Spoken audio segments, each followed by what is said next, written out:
25절부터 32절입니다. 형제들아 너희가 스스로 지혜 있다 하면서 이 신비를 너희가 모르기를 내가 원하지 아니하노니 이 신비는 이방인의 충만한 수가 들어오기까지 이스라엘의 더러는 우둔하게 된 것이라. 그리하여 온 이스라엘이 구원을 받으리라. 기록된 바 구원자가 시온에서 오사 야곱에게서 경건하지 않은 것들을 돌이키시겠고 내가 그들의 죄를 없이 할 때에 그들에게 이루어질 내 언약이 이것이니라. 함과 같으니라. 복음으로 하면 그들이 너희로 말미암아 원수된 자요 택하심으로 하면 조상들로 말미암아 사랑을 입은 자라. 하나님의 은사와 부르심에는 후회하심이 없느니라. 너희가 전에는 하나님께 순종하지 아니하더니 이스라엘이 순종하지 아니하므로 이제 긍휼을 입었느니라. 이와 같이 이 사람들이 순종하지 아니하니 이는 너희에게 베푸시는 긍휼로 이제 그들도 긍휼을 얻게 하려 하심이라.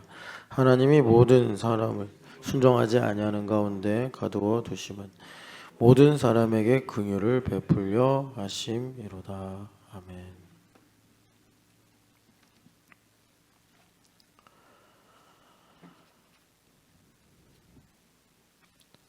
우리가 이제 주일에 성찬식이 있는데 하나님의 섭리에 관한 말씀이 성경에 여러 구절이 있는데 그 중에 아마 가장 아름다운 구절이 아닐까 생각합니다.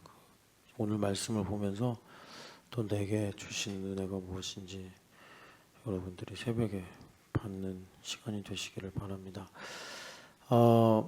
어제 제가 그 카톡에다가 그 캡처를 해가지고 그 지문을 한 2개 올렸는데 거기 보면 참 그 우리에게 통렬하게 주시는 말씀이 있었어요. 그게 뭐냐면 나는 내 아이들과 조금도 다르지 않다.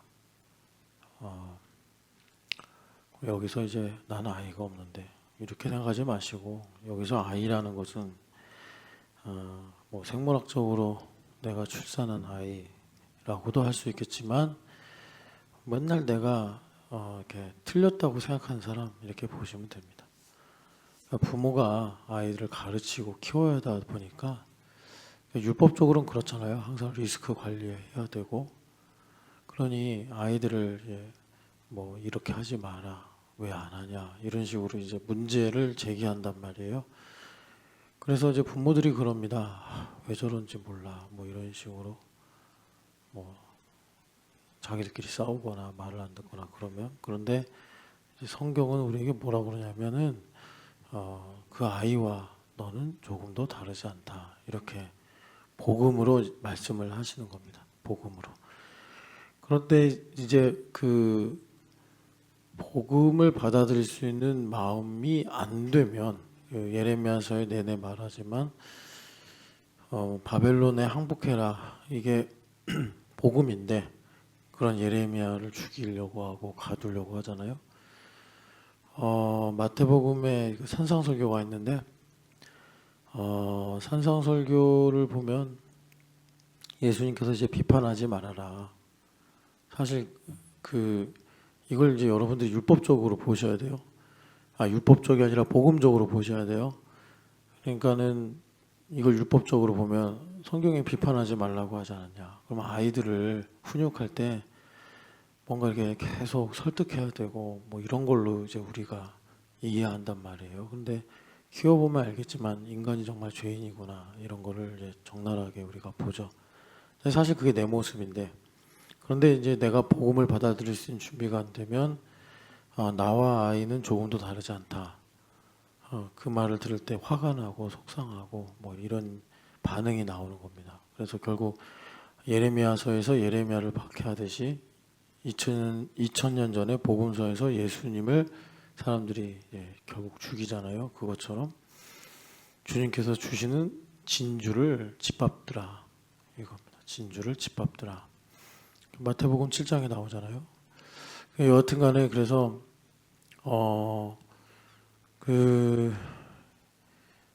아이와 나는 조금도 다르지 않다라고 할 때 상당히 기분이 안 좋으실 분들이 계십니다. 상당히 기분이 안 좋으실 분들이 계시고 그럴 때 뭐 어떡하겠어요. 예, 자기가 그런 걸. 그 신명기에 보면은 율법의 대강령을 하나님께서 말씀하시잖아요. 6장에 마음을 다하여 뜻을 다하여 힘을 다하여 사랑하라. 그리고 이제 6장 6절에 이 말씀을 마음에 새겨라 이렇게 말씀하십니다. 예, 이것이 신명기의 뭐 요약이라고 할 수 있어요. 그러니까 하나님께서 내가 너희를 이렇게 광야에서 만나로 먹인 것은 너희들이 하나님의 입에서 나오는 말씀으로 사는 줄을 이제 알게 하시려고 했다. 그렇게 말씀하시죠. 40년을 요약을 해주시는 거예요. 그 말은 뭐냐면 모든 상황 속에서 제일 먼저 뭐 문제를 해결하든지 뭐를 바꾸든지 뭐 무슨 일을 하든지 간에 먼저 우리가 정말 영생을 가지고 산다면 하나님의 입에서 나오는 말씀, 레마를 들어야 된다. 이 레마가 들리는 것이 안 되면 뭐 포도원이 뭐 어떻든 감람원이 어떻든 다 소용없다.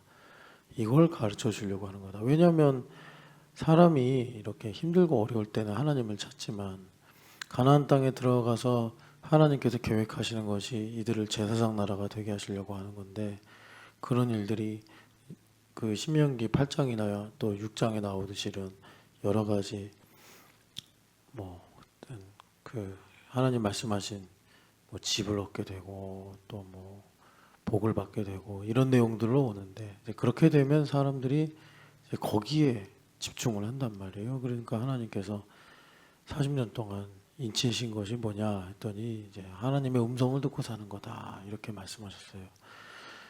그래서 하나님의 음성을 듣고 사는 것을 주님께서 말씀이 마음에 새겨졌다 이렇게 말씀합니다. 말씀이 마음에 새겨지면 하나님께서 우리에게 모든 상황을 통해서 이제 말씀하시는 레마를 듣는다 이것입니다. 그 레마를 듣는 것이 나에게 힘이고 지혜가 되고 또 길이 되고 뭐 이런 것이 되는 겁니다. 레마를 듣고 살아야 되는데 여기서 이제 마음을 그러니까 이제 말씀을 마음에 새겨야 되잖아요. 그 새기는 방법이 1번이 이제 자녀에게 가르쳐라 이렇게 말씀합니다. 자녀를 가르쳐라. 앉았을 때든지 서 있을 때든지 길을 걸어갈 때든지. 그 말은 무슨 말이냐면 교육 철학, 뭐 교회 주일학교 교육을 말씀하시려고 6장 7절을 말씀하신 것이 아니라 아까 전에 제가 인용한 지문의 내용처럼 자식을 가르치다 보면 정말 악하구나 이제 이런 걸 알게 되고 그러면 그게 내 모습이구나. 그래서 내가 40년 동안 광야 생활을 하면서 줄이고 낮아져서 하나님의 입에서 나오는 말씀으로 사는 거구나를 그들이 배우고 알게 되듯이 그런 효과가 있게 된다. 그런 거예요. 그러니까 이제 부모들이 자식 잘 알고 그러니까 항상 자식을 두고 왜 저래 항상 그러거든요. 왜 저래. 근데 그게 내 모습이네. 그러니까 우리가 얼마나 나를 살피고 성찰하는데 참 부족하고 완악한가 이거를 주님께서 드러내시는 거죠. 그러니까 이제 마태복음 7장으로 말하면 우리가 쟤는 이게 문제야 라고 생각하는 대상들 있잖아요. 그게 내 모습이라고. 그래서 티끌과 들보로 주님께서 복음을 말씀하시는 겁니다. 그리고 주님께서 이제 그 마음에 새기는 방법으로 두 번째 8절의 말씀이 이마와 손목에 말씀을 기호로 새겨라 이렇게 말씀하시는데 이제 그것을 우리가 성경을 통해서 쭉 보면 이제 성령 하나님께서 인치시는 겁니다. 그래서 이제 말씀이 되어지게 하시는 거예요. 되어지게. 그러니까 전도서에서 왜 죽음을 계속 생각해 보라고 하냐면 늙어서 되어지는 게 좋았는데 라고 아는 것보다 젊어서 되어지는 게 복되지 않냐 이제 이걸 말씀하시는 거고 마지막에 이제 9절에서 말씀을 마음에 새기는 거예요. 말씀을 마음에 새기는 9절의 방법이 뭐냐면 기둥과 임방에 말씀을 붙여놔라 이겁니다. 마치 그 6월절에 문설주와 기둥에다가 이렇게 임방에다가 피를 바르라는 것과 같죠. 그러니까 항상 이 말씀을 갖고 나에게 어떤 이 경계선, 나에게 생명과 죽음을 가르는 이 경계선이 되는 것을 상기해라. 주님께서 이렇게 우리에게 세 가지로 말씀하시면서 마음의 말씀을 새겨라 이렇게 이제 주시는데, 첫 번째가 이제 자녀를 가르칠 때 자녀가 성경을 많이 외우고 성경을 많이 읽도록 해라. 이런 율법적인 처음보다 내 아이들의 모습과 내가 똑같구나, 이것을 복음으로 깨달아서 하나님 앞에 이제 우리가 더 가까이 나아가는 것을 주님께서 이제 원하시는 겁니다. 그래서 이런 말이 있어요. 예수님 믿는 사람들이 은혜를 받는데 과거의 은혜는 잘 받는다. 예수님께서 나를 위해 죽으시고 부활하신 이 사실, 이 과거의 사실이잖아요. 그걸로는 은혜를 잘 받는다는 거예요. 그거에 대해서는 전혀 이의가 없고, 또 미래의 은혜도 잘 받는다. 그게 무슨 말이냐면 미래의 은혜, 예수님 다시 오실 거, 이거 별로 이의가 없어요. 잘 받는다 이거예요. 근데 오늘의 은혜는 잘 못 받는다.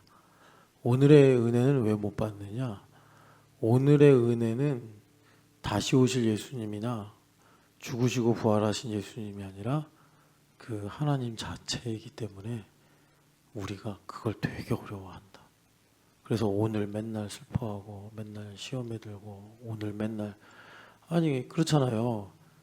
예수님 부활하신 거 믿고 다시 오실 거 믿는다고 하면서 오늘 슬퍼하고 오늘 낙심하고 오늘 싸우고 오늘 시험에 들고 그러잖아요. 오늘 완악해지고. 오늘의 은혜는 뭐냐면 하나님 자체거든요. 하나님과 인격적 관계를 갖는 건데, 그런데 오늘의 은혜를 그럼 왜 우리가 못 받느냐? 하나님 자체가 왜 이렇게 어렵냐? 그 이유가 뭐냐면 하나님 자체를 은혜로 우리가 받고 누리려면 나를 직면해야 되는데 나를 직면하는 걸 너무 힘들어요. 나를 직면하는 거를 거의 죽는 것처럼 생각해요. 사실 그렇거든요. 죄 가운데 저주로 사는 우리 모습은 꼭 죽음과 같거든요. 실패, 가난, 불신, 그 외 기타 많은 것들이 있죠. 그런 것들, 예수님께서 빛으로 오셔서 그런 걸 드러내시는데 영 기분이 안 좋은 거예요. 그래서 많은 그리스도인들이 오늘의 은혜는 못 누리고 산다, 이런 얘기가 있어요. 여러분들 성찬을 앞두고서 나를 잘 살피는 그런 복된 시간이 있으시기를 축복합니다. 어제 제가 또 맨날 이렇게 인용만 하다가 한번 좀 보시라고 테드 강의를 2개 올렸잖아요. 영어로 강의하다 보니까 재미도 없을 수 있고 어려울 수도 있는데, 그 테드 홈페이지에 가면 스크립트가 있어요. 여러분들이 스크립트 다운로드 받아서 보시면 다 내용을 알 수 있는데, 어제 2 주제가 그러니까 되게 단어가 길어요.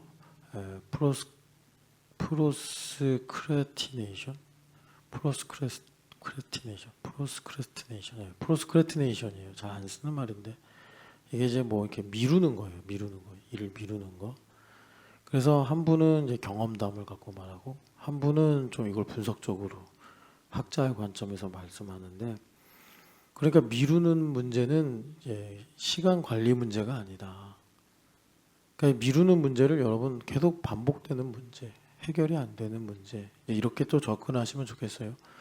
미루는 문제가 왜 이렇게 생기느냐, 왜 이게 이렇게 해결이 안 되냐, 몇 년째 마음과 다르게 왜 안 되냐, 그 이유를 그분이 거기서 이제 시간이 없으니까 한 20분 안에 다 얘기를 전달해야 되니까 이렇게 원인을 말해요. 네거티브 이모션스다, 이렇게 말해요. 네거티브 이모션스다. 그래서 이게 뭐냐, 이게 성경에서는 그걸 뿌리로 말하는데 두려움과 수치다. 아담과 하와가 선악과 먹고 네거티브해졌잖아요. 그래서 너 왜 숨었냐, 하나님께서 말씀하시잖아요. 하나님 외면하는 게 우리의 가장 근본적인 네거티브잖아요. 이 네거티브 이모션이다. 근데 이모션이라는 게 참 애매한 것 같아요. 그러니까 되게 이성적으로 이모셔널한 사람이 있어요. 되게 이성적으로 이모셔널. 그래서 제가 참 그러니까는 이제 MBTI에서 T냐 F냐 이거 갖고서 이모션을 논하는 거는 좀 이게 현실적으로 약간 좀 어긋나는 게 있는 것 같고, 어린아이냐 어른이냐로 요 이모션의 문제를 좀 볼 수 있겠습니다. 그래서 자기중심적인 사람은 다분히 되게 이모션 쪽으로 가고요. 성경에도 말하지만 신령한 사람, 장성한 사람은 상당히 이성적인 관점으로 이제 생각합니다. 그러니까 이성적이라고 할 때 똑똑한 게 아니라 이성적인 사람은 공감을 잘 합니다. 공감. 그리고 어린아이 같은 이제 그 감정적인 사람은 뭔가 동기, 의욕 이쪽으로 좀 더 많이 이렇게 치우치죠. 그래서 자기중심성이 상당히 강해지는데, 이 네거티브 이모션의 문제를 해결해야지, 그러니까 인생의 이 막힌 문제가 풀린다라고 어제 그 강의에서 두 번째, 이름이 어렵더라고요. 좀 읽기가 힘든 발음이던데. 그러니까 그 프로스크래티네이션 이쪽으로 움직이는 사람들이 대부분 다 무드에 의해서 반응한다. 거기 그 사람이 이렇게 몇 가지로 이제 정리를 해줘요. 무드에 의해서 반응한다. 여러분 기분파이신 분들은 이거 내가 아직 네거티브 이모션을 해결 못했구나. 섭리 공부를 좀 많이 하셔야 된다. 섭리. 그리고 자기중심성에 대해서 깊이 성찰해야 된다. 그리고 자기가 드러나는 것을 두려워하면 안 된다. 자기가 드러나는 것을 두려워하는 것이 되게 자기를 보호하는 것 같죠. 나 이런 사람이구나 라고 드러나는 거. 보통 그게 어떻게 드러나냐면 상대방이 나에게 말해줄 때 드러나요. 말해주지 않는다고 하더라도 이게 상황이 이게 나를 드러내거든요. 내가 얼마나 박한 사람인가. 이건 내가 몰라요. 사실은 이제 상황에서 혹은 어떤 보통 그래서 되게 가까운 지인이 그런 악역을 합니다. 악역 보통 가족 아니면 되게 오랫동안 알고 지낸 지인이 그런 것들을 너 이런 사람이야 라고 얘기해 주면 이제 관계는 끝나지만 상당한 소득을 얻는 거죠. 나 그런 사람이구나 이렇게.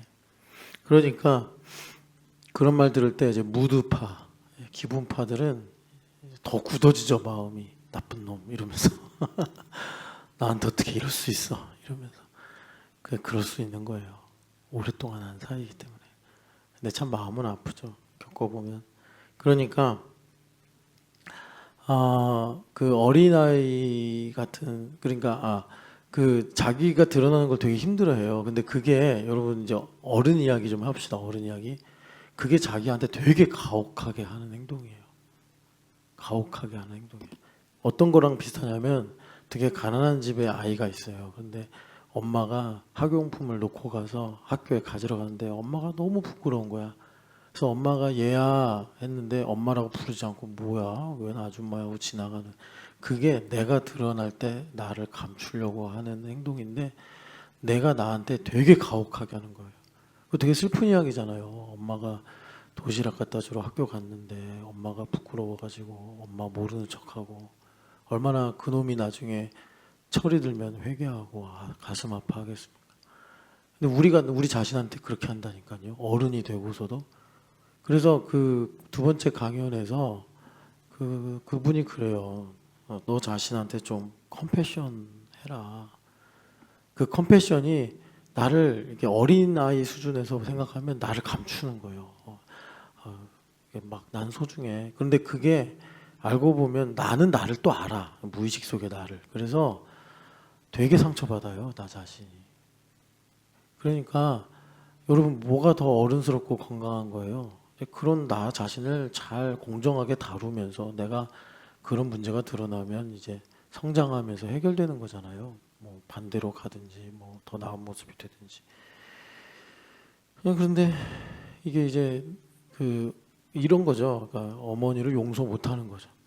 어머니 외면하면 나를 용서 못하는 거예요. 내가. 그런 사람은 대부분 남을 용서 못합니다.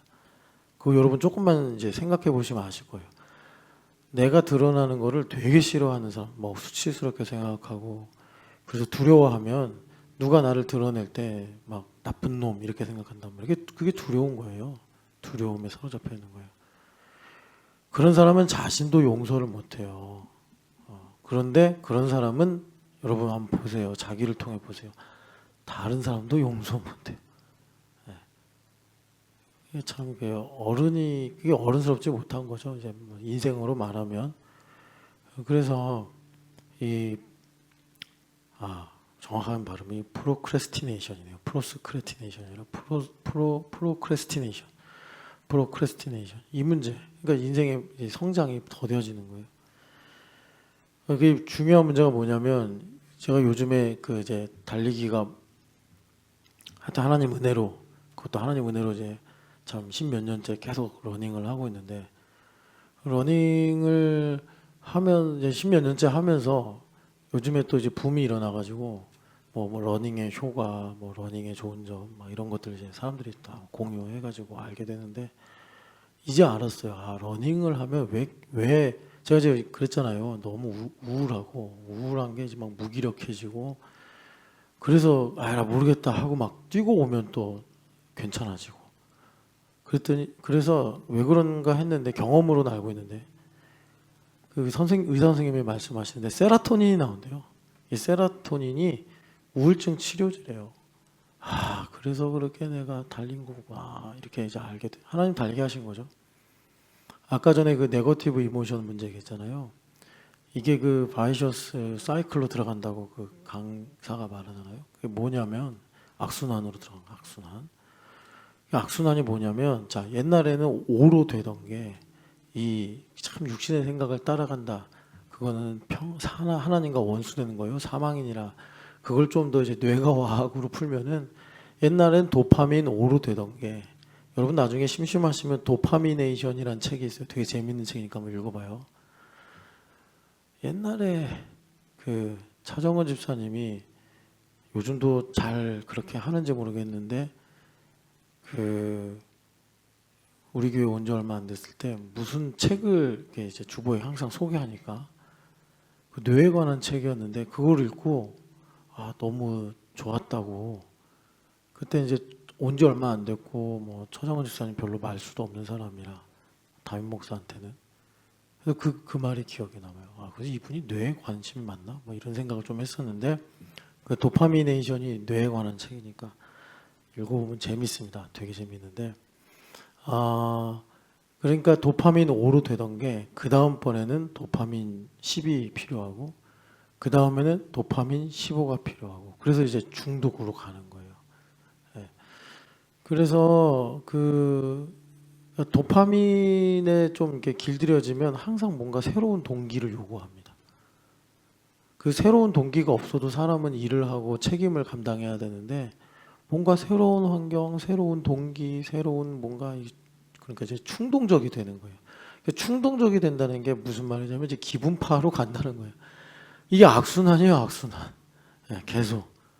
여러분 제가 지금 테드 얘기하는 거 아니에요. 이거 상당히 복음에 대해서 오늘은 좀 분석적으로 제가 얘기하는 거예요. 어제 그렇게 올렸어도 여러분 다 안 들었을 거고 관심 없었을 것 같아서 제가 이렇게 일부러 끄집어내서 설교 시간을 이용해 가지고 여러분들한테 소개를 해드리는 거예요.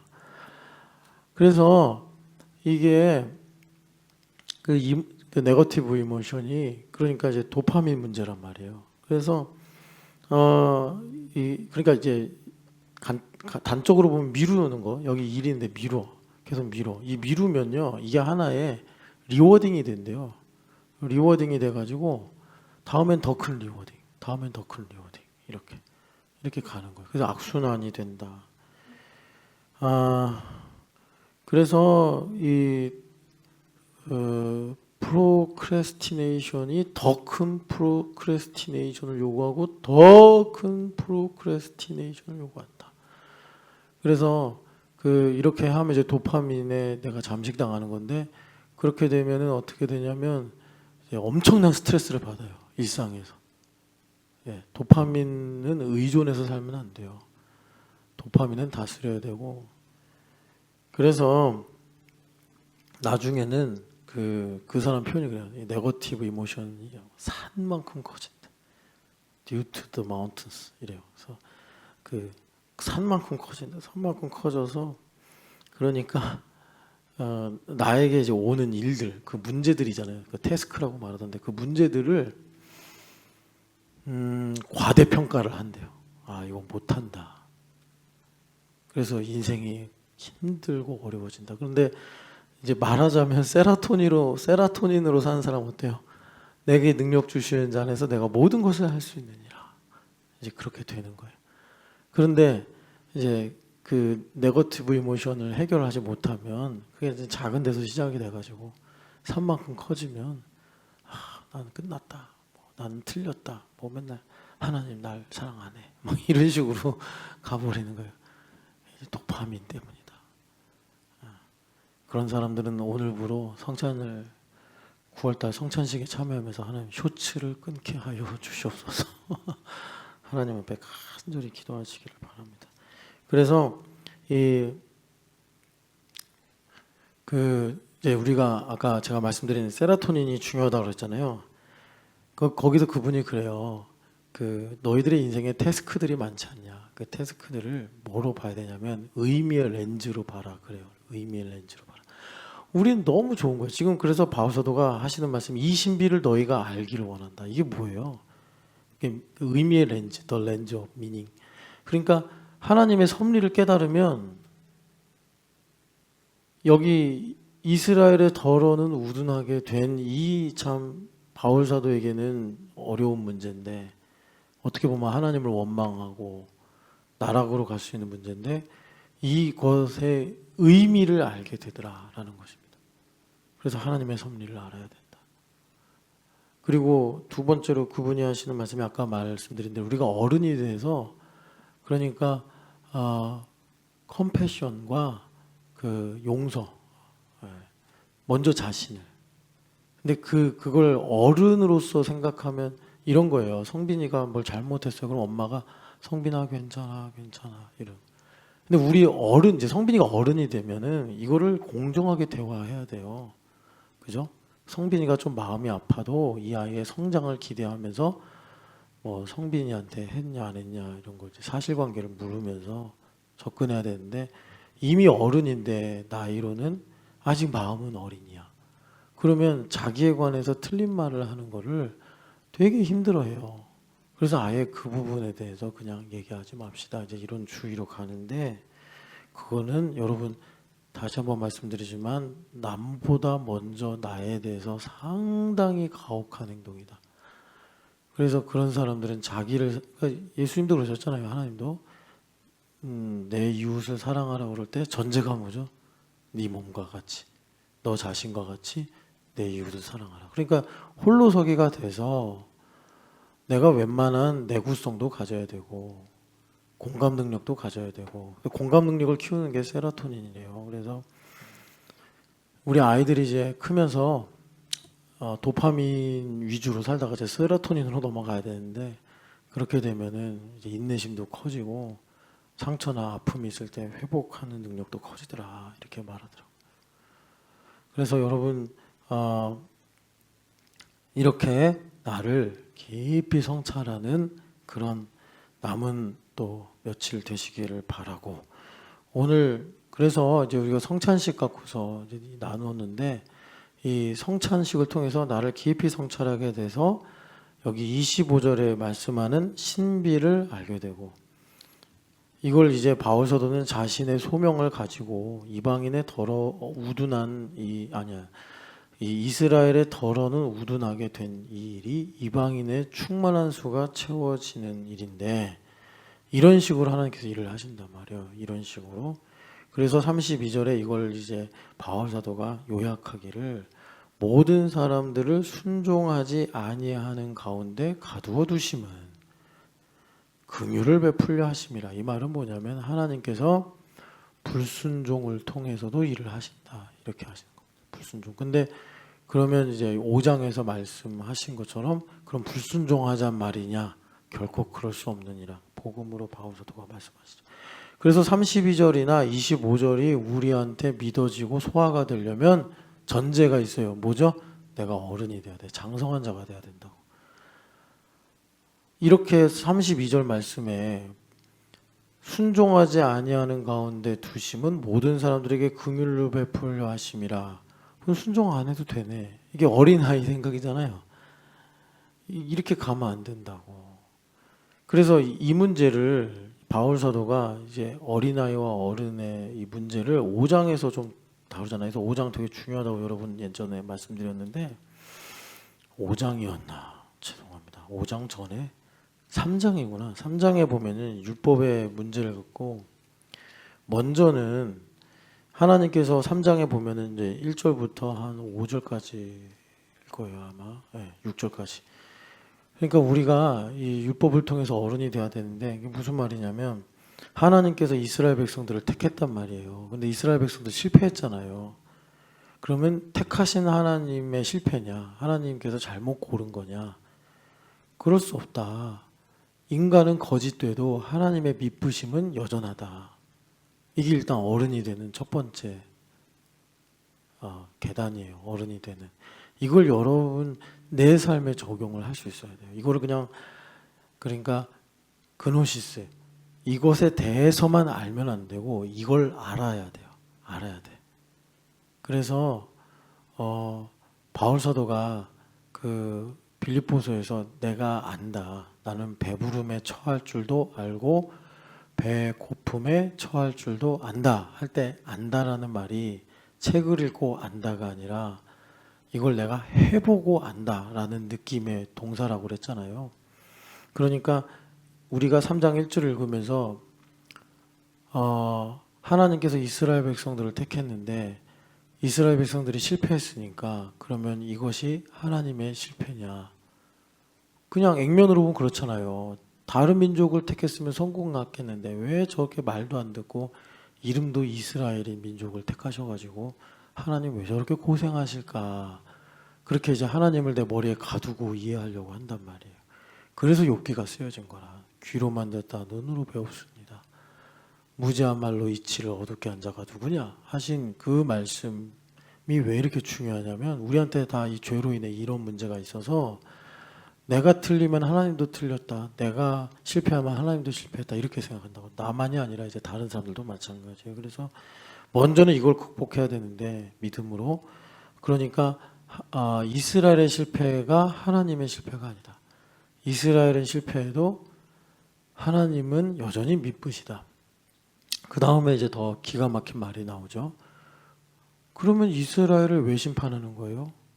하나님께서 미쁘신데, 그러니까 이스라엘이 실패했어도 하나님은 실패를 안 했다면서요. 그러면 이스라엘이 실패한 걸로 하나님 뜻이 이루어진 거니까 하나님 이스라엘을 심판하면 안 되죠. 더 악한 거예요. 그러니까 이런 것들이 이제 내가 믿음으로 올라가면 이제 성장하는 건데 사실은 어떤 거죠? 하나님께서 내 내면을 밝혀내시는 거예요. 그래서 더 깊은 어두움이 나오는 거예요. 그러니까 바울 사도가 로마서 7장도 그런 격이지만 복음을 가지고 우리 안에 잠재된 이 나의 마음을 끌어내시는 거예요. 끌어내시는 거예요. 그러니까 어떤 사람이 10년이 가도 안 바뀌는 문제가 있어. 그런데 이 사람이 남에게는 그렇게 하면 안 된다고 말을 하면서 자기는 그러는 줄 모르고 살고 있어요. 그러면 자기도 그게 문제라는 거는 동의를 하는데 자기를 못 살핀다는 거 아니에요. 그러면 그 안에는 어떤 명제가 있냐면 이런 말들이 있는 거예요. 첫 번째, 나의 실패는 하나님의 실패 아닙니까? 하나님 탓으로 이제 돌리는 거죠. 가인처럼 하나님께 원망을 돌리는 거죠. 그리고 더 깊은 데로 내려가면 하나님께서 나를 심판하는 건 의롭지 않으십니다. 이제 이런 궤변의 논리를 이제 명제로 가지고 있는 거예요. 그걸 이제 율법적으로 바울 사도가 드러내셔서 이제 마지막에 5, 6절에서는 인간의 불의가 하나님의 의를 드러내게 한다. 이거를 이제 하나님께서 옳지 않으시다라고 말을 하는데 그거는 그러니까 너희가 하나님을 너희 아래로 두려고 하기 때문이다. 이렇게 바울 사도가 말씀하시면서 하나님의 이제 은혜를 우리가 풍성히 누리려면 이런 인생의 두 질문을 놓고 하나님 앞에 우리가 복음으로 답을 받아가지고 성실함으로 살아야 된다 이렇게 말씀하는 거예요. 그래서 이런 사고 과정을 가져가는 게 세라토닌이에요. 말하자면 이런 사고 과정을 통해서 내가 성찰하고 하나님 누구신지를 알게 되고 그분께서 나를 향한 뜻이 무엇인지를 알아가는 게 세라토닌이다. 여러분들에게 좀 소개해드리고, 그래서 성찬식에 여러분 그 예수님께서 잔을 나누시는 장면이 이렇게 딱 집중되는데, 마태복음, 마가복음에서는 이는 죄를 사하기 위해 많은 사람들을 위하여 흘리는 나의 피니라, 언약의 피니라 이렇게 말씀하시고, 누가복음은 조금 다르게 이 잔은 새 언약의 피다 이렇게 말씀을 하세요. 둘 다 같은 말씀인데 이제 의미가 조금 다른 거죠. 그래서 그 누가복음에 있는 말씀을 그대로 인용해서 고린도전서에서 바울 사도도 이는 새 언약의 피다 이렇게 말씀하세요. 우리가 많이 읽었던 말씀인데 누가복음 22장을 같이 읽어보겠습니다. 누가복음 22장 20절 말씀. 마태복음에서는 언약의 피다 이렇게 말씀하시고, 누가복음에서는 거기다 새를 하나 더 붙이는 거예요. 그래서 언약의 피다라는 것은 출애굽기 24장에 모 선생님이 피를 뿌려요, 백성들에게. 그러면서 거룩하게 하는 의식을 행하시는데 그것을 좀 이렇게 가리킨 거고, 22장 20절은 새 언약이라고 말씀하십니다. 같이 읽어볼게요. 저녁 먹은 후에 잔도 그와 같이 하여 이르시되 이 잔은 내 피로 세우는 새 언약이니 곧 너희를 위하여 붓는 것이라. 아멘. 그래서 주님께서 이것은 이제 피로 세우는 새 언약이다라고 말씀하시는데, 이 새 언약은 여러분 사실은 신명기의 주제가 새 언약이에요. 그래서 신명기가 다시 신자 명령할 명자에서 신명기잖아요. 라틴어로 본 것도 이제 듀테로노미 해가지고 요즘에 뉴노멀 뭐 이런 거 그런 의미랑 비슷하고, 그런데 히브리어 원제는 그 데바르 해가지고 그냥 레마예요, 레마. 그 레마를 듣는 게 새 언약의 백성이에요. 그래서 신명기 주제가 새 언약이고, 이것을 주님께서 이제 드러내서 말씀하신 것이 예레미야서 31장에 여러분 잘 아시죠? 히브리서에서도 인용이 되는데 내 법을 그들의 마음과 생각에 기록하리라. 그때 이 33절 말씀인데 예레미야서 31장 31절을 보면은 중요한 말씀이 있어요. 언제 하시냐, 이게 중요해요. 그날에 하신다 이렇게 말씀해요. 그날에. 그럼 그날이 언제냐? 예레미야 31장 23절을 보면은 사로잡힌 자들을 돌아오게 할 때에 이렇게 말씀해요. 사로잡힌 자를 돌아오게 할 때에 하나님께서 그들의 마음에 하나님의 법을 새기신다. 이것을 내가 이제는 유다와 새 언약을 세우리니 라고 말씀하신 거예요. 자, 그러면 사로잡힌 자들이 돌아올 때가 언제냐면 누가복음 15장에 탕자가 돌아올 때예요. 탕자가 돌아올 때. 그 탕자가 돌아오면서 뭐라 그래요? 내가 하늘과 땅의 죄를 얻었다 그랬나? 그래가지고 뭐 아버지가 나를 받아만 주신다 하면 나는 그냥 종으로 살아야겠다 하면서 그렇게 낮은 마음으로 터벅터벅 걸어오잖아요. 그러니까 마음의 할례를 받은 거죠. 그러니까 여러분 그 요한한 이야기에도 보면은 요한한이 그렇게 정말 하나님 앞에 반감을 드러내면서 아주 못된 짓 하잖아요.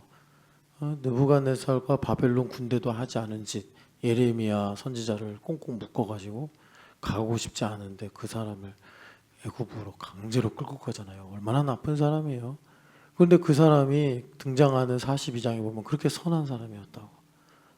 민족을 위해서 정말 그 유대와 예루살렘이 멸망한 그것을 다 정말 반성하고 회개하면서 하나님 말씀하시면 그렇게 하겠습니다 해놓고서 예레미야가 말씀을 전하니까 마음에서 시커먼 게 드러나가지고 하나님이 언제 그렇게 말했냐고 막 그죠? 눈을 도끼 눈으로 뜨고 예레미야를 잡아가잖아요. 그런데도 하나님은 멈추거나 포기하지 않으시고 오늘 여기 로마서 말씀처럼 하나님의 부르심과 은사에는 후회하심이 없느니라. 그러니까 하나님은 인간의 죄 때문에 실망하지 않으신다고.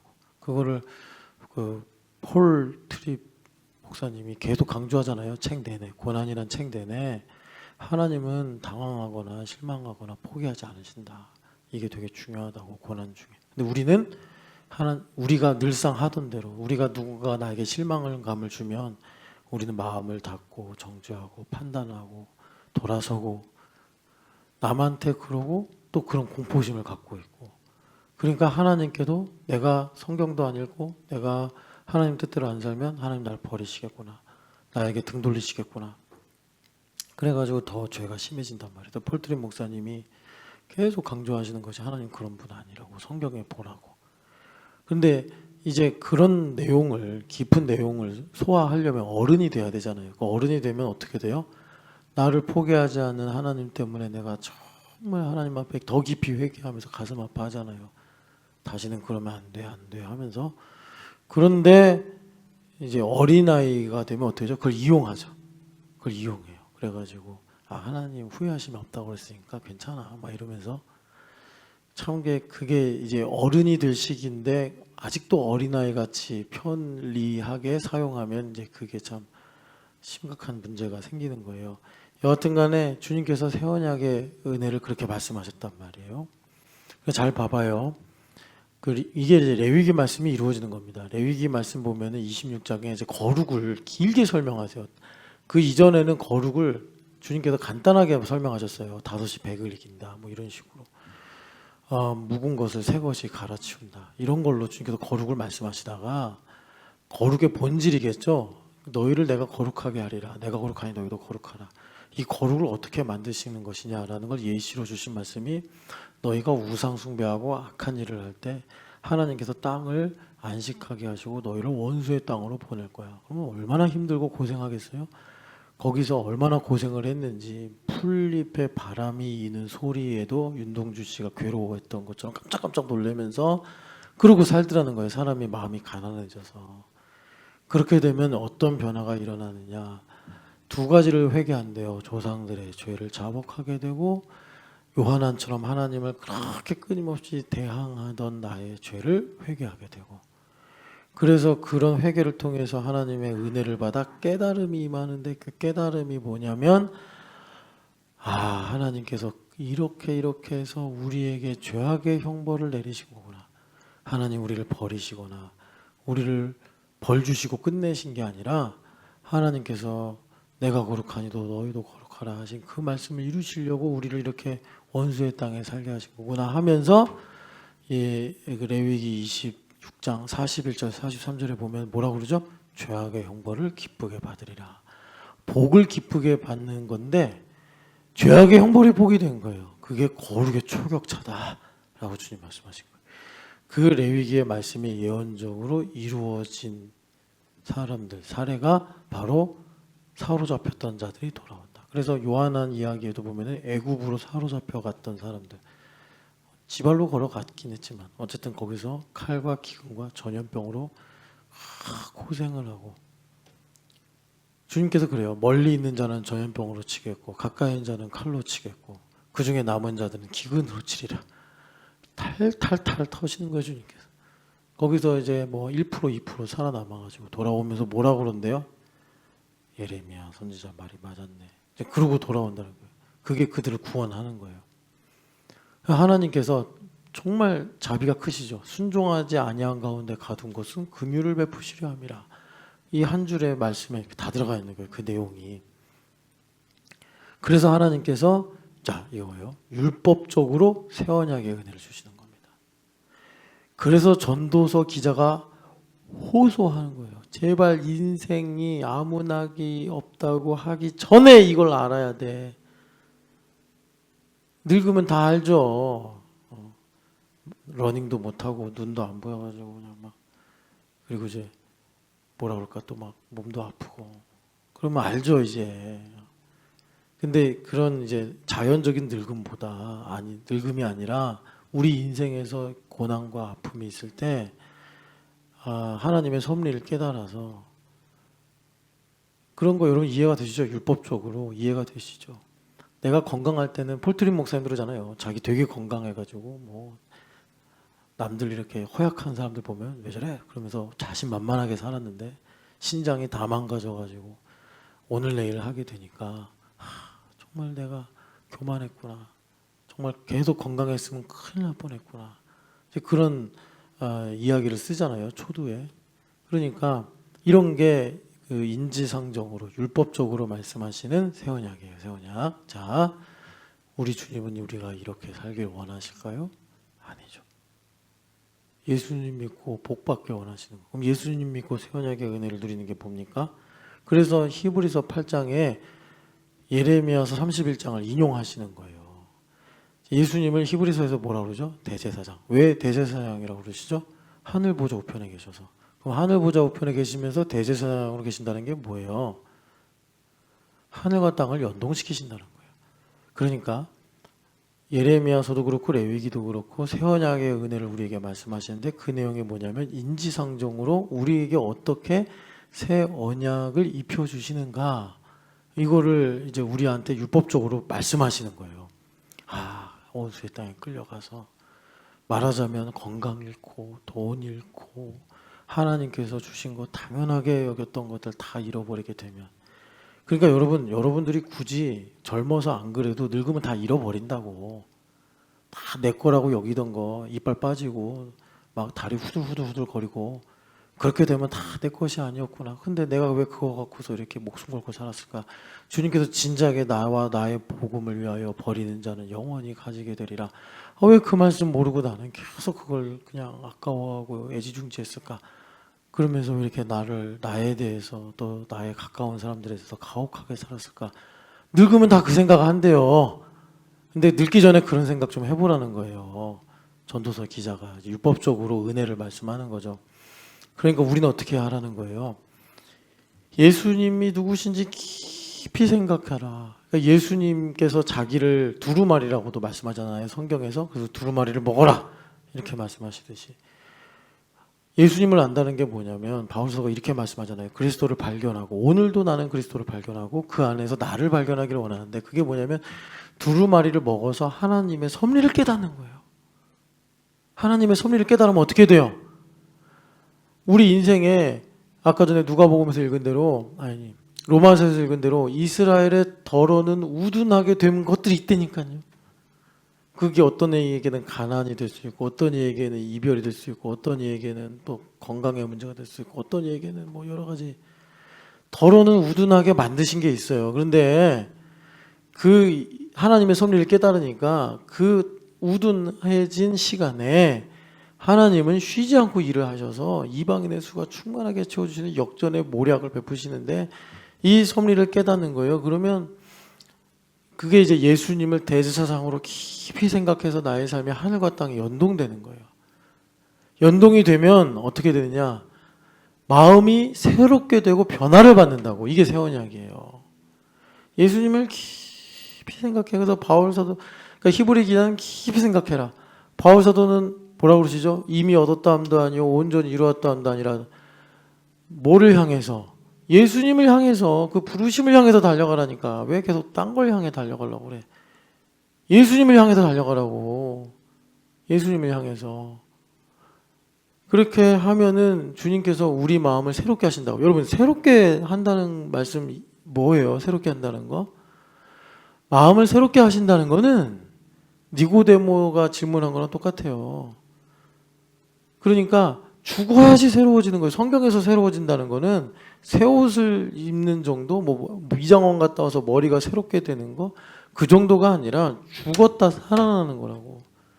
주님께서 하늘과 땅을 연동시켜 주셔서 교회가 되어 살아가는 내가 예수님을 발견하고 예수님을 알아갈 때 우리에게 새 언약의 은혜를 주시는데, 그게 뭐냐면 내 마음이 죽는다고. 그러니까 마음이 죽는다기보다 내가 죽고 내가 다시 살아나는 일로 인해서, 그러니까 예수님을 발견하는 게 그런 거예요. 그러니까 바울 사도가 그것이 얼마나 보배로운지 이미 뒤에 있는 걸 다 잊어버리고, 이루었다 함도 아니요 얻었다 함도 아니라, 내가 그 예수님을 발견하려고 내 마음을 새롭게 하시고 변화를 주셔서 새 언약의 은혜로 살아가게 하시는 그 예수님을 발견하려고 달려간다. 그런데 그게 뭐예요? 레마를 듣는 거래요. 레마를 듣는 거다. 그래서 히브리서 3장 15절에 오늘 너희에게 그의 음성이 들리거든 마음을 완악하게 하지 말라. 그래서 그 말씀을 다시 한번 결론에 가서 반복하시는 것이 뭐예요? 너희가 이룬 곳은, 우리가 이룬 곳은 살아계신 하나님의 시온산이요 천만, 쭉 나오잖아요. 그래서 이제 아벨의 피보다 더 나은 것을 말하는 불임핀이라. 그래서 레마를 듣고 살아라. 두렵고 떨리는 마음으로 하나님을 섬겨라. 이렇게 주님께서 우리에게 말씀을 하시고 계십니다. 그래서 여러분 이제 마지막으로 말씀을 드릴게요. 왜 주님은 이제 바울 사도가 이 신비를 알기 원하노라. 그 신비가 뭐라고요? 이스라엘을 아둔하게 해서 이방인의 수가 채워져서 결과적으로는 온 이스라엘을 구원하게 하시는 거예요. 이걸 여러분들 삶에 좀 이 도식을 좀 적용했으면 좋겠어요. 그러니까 내가 자녀를 되게 사랑하는데 하나님께서 자녀 문제를 아둔하게 하셔서 이방인의 수가 충만하게 하시는 거예요. 그래서 결과적으로는 자녀들을 내가 바라던 것 이상으로 복되고 온전하게 하신다라는 거예요. 내가 돈 문제를 되게 중요하게 생각하는데 이 돈 문제를 아둔하게 하셔서 이 돈하고는 전혀 상관이 없고 오히려 반대인 다른 것을 충만하게 하심으로 이게 이제 얽힘 같은 거죠. 이게 충만해졌는데 이상하게 유대인들이 구원을 받네. 이런 일들이 생기는 거예요. 돈 문제가 해결되네. 이렇게 되는 거예요.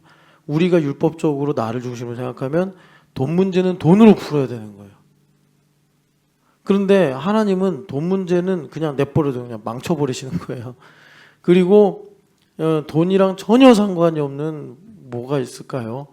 전혀 엉뚱한 이상한 다른 걸 갖고 좀 충만하게 하죠. 그래서 그것이 충만해지도록 내가 살아갔는데 어느 날 뒤를 돌아보니까 이 예전에 내가 정말 중요하다고 생각했던 뭐 돈 문제라든지 이 내용을 주님께서 풀어주셔서 영광을 받으시네. 그것이 신비예요. 그래서 나중에 바울 사도가 33절부터는 깊도다 하나님의 지혜요 이것을 누가 알겠느냐 막 그러면서 하나님 찬양하는 거예요. 자, 그럼 마지막 왜 주님은 이렇게 일을 하실까? 그냥 유대인을 구원할 거면 유대인을 아둔하게 하지 말고 그냥 바울 사도가 유대인 사역을 해서 유대인들이 막 전도되고 막 이렇게 되면 되잖아요. 그런데 하나님께서 정말 자기가 저주를 받아서 그리스도에게로부터 끊어질지라도 동족을 사랑하는 바울 사도에게 너 유대인 사역하지 마 라고 말씀하신 적은 없지만 두 가지를 하셨죠. 유대인들이 그를 되게 싫어하게 만들었고 두 번째는 이제 바울 사도를 가르치신 거예요. 너를 이방인의 사도로 쓰려고 내가 어렸을 때부터 엄마 뱃속에서부터 만들었어. 이제 그걸 이제 깨닫게 하셔서 이방인의 사도가 돼서 사는데 이 로마서를 쓸 때가 고린도 교회 사역할 때인가 에베소 사역할 때인가 그 즈음이에요. 그 즈음에 이분이 깨달은 거예요. 이렇게 하게 하신 것은 나중에 보니까 유대인을 구원하시기 위한 하나님의 모략이구나. 너무 깊네 이걸 누가 알겠어. 그러면서 이걸 너희들도 알았으면 좋겠다라고 로마 교회 사람들에게 편지로 쓰신 거예요. 우리 인생도 똑같다니까요. 희진자매가 준하기를 그렇게 잘 키우고 싶겠죠. 준하기를 그렇게 잘 키우고 싶어. 그러면 하나님은 만약에 정말 거기에 헤게모니가 있으면 준하기를 아둔하게 만들어. 그리고 희진자매 보고 다른 거. 그럼 희진자매한테 이렇게 적용하면 돼. 희진자매의 그 애설픈 주제, 그 교육이라고 해야 되나? 하여튼간에 어렵게 논문 쓰고. 하나님 다 계획이 있으신 거예요. 2번 응답받았다고 하더라고요. 한 번은. 그래서 제 생각은 그래요. 이제 얼마 있으면 이제 스탠포드로 두 분이 이제 가족이 다 가실 텐데 이 사람 집사가 들러리 같고 왠지 제가 이게 딱 들어보면 이 사람 집사는 자기가 뭐 공부하러 간다고 지금 생각하고 있을 거예요. 근데 아니야. 이 사람 집사는 진짜 그게 다고 조희진 집사님 하나님 뭐 하시려고 데려가시는 것 같아요. 자, 그러니까 하나님의 그 깊이는 우리가 헤아릴 수 없는 거예요. 이 사람 집사는 자기가 자기의 경력을 위해 간다고 열심히 생각했지만 아니야. 조희진 집사 세워주려고 하나님은 이 사람 집사를 이용하시는 여하튼 간에 그걸 아둔하게 만드셨어요. 조희진 집사 그 일을 아둔하게 만드셨어요. 그리고 조희진 집사님이 다른 문제, 이제 이방인의 수가 충만해지게 하시는 일이 있겠죠. 이 조희진 집사님은 그럼 나는 이제 가르치거나 연구하는 일은 멀어진 건가 생각하겠는데 하나님은 이제 아까 전에 그 신비로 보면 그건 접어놓으신 게 아니다. 다 하나님께서 온 이스라엘을 구원하시듯이 그 나와 있잖아요. 바울서 그래서 은사와 부르심에는 후회하심이 없다 이렇게 말씀하시는 거예요. 여러분 이 놀라운 하나님의 비밀이 우리 각자의 삶에 적용되셔서 정말 하나님께서 우리를 지으신 대로 하나님을 영화롭게 하는 복된 인생 살아가시길 축복합니다. 솔로몬이 헛되고 모든 것이 헛되도다라고 하신 그래도 헛된 거라도 알면 다행이죠. 그죠? 소크라테스처럼 모르는 거를 발견하는 게 아는 거라고. 그런데 그럼 거기서 끝나면 뭐해? 그럼 이제 그 다음부터는 모르는 걸 채우든지, 그죠? 아니면 허망한 바구니를 좀 채우든지 해야지. 근데 늙어서 알면 아무 소용이 없다고. 여러분, 우리에게 이방인의 수를 충만하게 하시는 하나님의 섭리를 깨달아서 하나님을 영화롭게 하는 복된 삶을 살아가시기를 축복합니다. 성찬식이 있습니다. 새 언약의 은혜를 구하시고 하나님께서 오늘날 새 언약의 은혜를 두 가지 루트로 이루실 수 있어요. 그러니까 왜 그렇게 하시느냐 그거. 우리가 요나 같고 요한왕 같아. 하나님께서 이스라엘을 구원해 이렇게 말씀하시면 이상하게 우리는 요나처럼 딴 방향으로 가니까 이게 죄의 문제예요. 그래서 32절에 순종하지 않은데 가두어 놓으셔서 우리에게 하나님의 뜻을 이루시는 긍휼을 베푸시는 거예요. 이게 진짜 이상하고 기가 막힌 모략이에요. 그래서 하나님께서 이렇게 일을 하신다. 하나님의 이 비밀을 깨닫고 그렇게 가려면 어떻게 해야 돼? 자, 하나님께서 A를 이루시려고 그러는데 나에게 B를 하게 하셔서 하나님께서 직접 A를 이루시고 찬양을 받으셔. 깜짝 놀라는 거예요. 나중에 하나님 어떻게 이렇게 A를 다 준비하셨지? 이러면서. 그러니까 바울사도가 하나님 너무 좋아요 하고 한 게 모든 것이 만물이 주로부터 나와서 주님으로 말미암고 주님께로 돌아갑니다. 이 말이 하나님 최고예요. 뭐 어린아이식으로 말하면 하나님 너무 좋아요. 하나님 어떻게 이렇게 일을 하실 수가 있어요. 이런 말인데 그런 찬양을 그런 환희를 하나님은 우리한테 받고 싶으신 거예요. 그런데 에덴에서는 안 그랬는데 에덴에서 나오고 나서부터 우리는 항상 거꾸로 생각해. 그래서 다 내 거고 당연하다고 생각하니까 하나님께서 그런 모략을 베푸시는 거예요. 순종하지 않는데 가두셔서 우리에게 긍휼을 베푸시는 거예요. 그래서 여러분 이제 그렇게 되면 어떻게 살아야 돼요? 우리가 정말 내 말을 듣고 살아야 되는 거예요. 내 말을. 거기에서 하나님께서 내 말을 듣고 사는 삶을 이루어내시는 거예요. 왜냐하면 하나님은 투트랙으로 그래서 바라기는 여러분 율법적으로 새 언약의 백성이 되지 마시고 원수의 땅에 갔다가 와서 그러네 하지 마시고 예수님을 믿어서 주님께서 지금 말씀하셨잖아요. 이 피는 너희를 위하여 내가 붓는 새 언약의 잔이다. 그 새 언약의 은혜로 살아가시기를 축복합니다. 새 언약의 은혜는 그래서 뭐예요? 여러분 우리가 새 언약의 백성으로 살아야 내 말을 듣고 살 거 아니에요. 그래야지 그 신비로 살아간단 말이에요. 새 언약의 백성이 되도록 우리를 주님께서 만족하게 하셨다. 아직 지금 설교가 안 끝났는데 우리를 만족하게 하셨다는 것은 캡업을 하게 하셨다는 거예요. 우리한테 캐파비티를 주셨다는 거예요. 그게 뭐냐? 내가 교회가 돼서 사는 거예요. 자, 교회가 돼서 사는 거 주님께서 어떻게 말씀하셨죠? 두세 사람이 내 이름으로 모인 곳에 나도 그들 중에 있겠다. 2000년 전에는 그렇게 말씀하실 필요가 없어요. 왜? 계시니까. 둘이 있든 한 명이 있든 10명이 있든 거기 계시단 말이에요. 예수님께서. 그럼 그 말씀 누구를 위해서 하신 말씀이에요? 예수님 하늘 보좌 우편에 계실 때 믿는 우리를 위해서 하신 말씀이에요. 그래서 우리가 두세 사람이 모인 곳에 예수님 계심을 믿고 살아가는 거예요. 그러니까 여러분 예수님보다 더 좋은 분이 어디 있어요? 그런데 오늘 내가 교우를 만났어. 왜 만난 거예요? 그 사람하고 나하고 예수님의 이름으로 만나게 하셔서 그 가운데 예수님 나와 함께 하시려고 만나게 하신 거 아니에요. 예?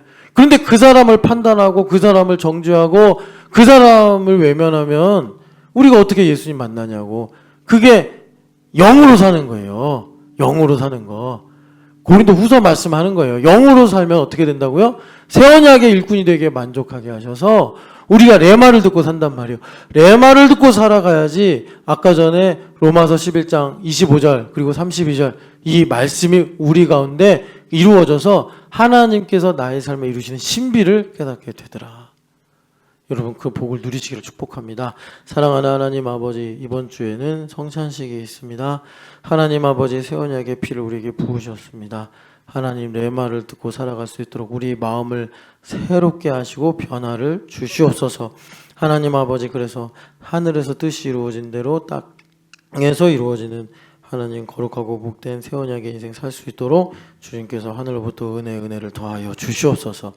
하나님 아버지, 우리가 참 과학의 이런 의학적인 단어로 세라토닌 얘기했는데 이게 하나님 우리에게 본질이 아니라 성령 하나님의 기름 부으심이 바로 우리에게 세라토닌인 줄 믿습니다.